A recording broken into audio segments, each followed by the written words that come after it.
আজকে কর্মী সভায় সম্মানিত প্রধান অতিথি সাবেক মন্ত্রী এই মুক্তিযোদ্ধা এনডিপি সংগ্রামী মহাসচিব জনাব দেওয়ান আহমেদ সাহেব উপস্থিত এনডিপি নেতৃবৃন্দ 5 নম্বরের ভাই বোনেরা আসসালামু আলাইকুম।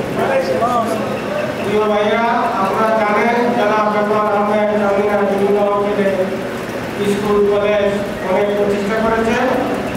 এই সমস্ত স্কুল কলেজে কোনো ছেলেমেয়েরা লেখাপড়া করে নাই, আমাদের সন্তানরাই লেখাপড়া করছে, আমরাও লেখাপড়া করছি। বর্তমানে আমার একটা ছেলে মেট্রিক পাস করেছে, আজকে তাকে এখানে চাঁদিনা এই কলেজে আমি ভর্তি করাবো। ওনার যে অবদান এটা আমরা বইলা শেষ করতে পারবো না। আসলে আমার পূর্ববর্তী বক্তারা অনেক কথাই বলেছেন, আমি ওনার কর্তৃত্ব বইয়া শেষ করতে পারবো না। আর শুনতে পারবেন এবং জানেনও উনি চাঁদিনাতে কত শিক্ষা প্রতিষ্ঠান করেছেন, স্কুল কলেজ করেছেন, রাস্তাঘাট করেছেন, অনেক রাস্তাঘাট করেছেন। যে রাস্তাঘাট উনি করে গেছেন, পরবর্তী সরকার আইসা এগুলোকে ল্যাপসে দিয়েছে, কিন্তু আপনি ভালো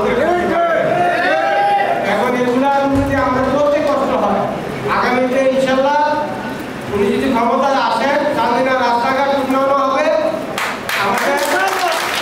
আর এই 5 নম্বর ওয়ার্ডে ইনশাল্লাহ আমি একটা কথা বলে দিলাম, আমি যে কোনোভাবে হোক, আমি সবার কাছে গেছি 5 নম্বর ওয়ার্ডের ভোটারদের কাছে, আমি বলছি যে কোনোভাবে হোক, অনুরোধ করতেছি যেভাবে হোক আমার এই প্রার্থী রেজাউল সাহেবকে আপনারা যাতে যেভাবে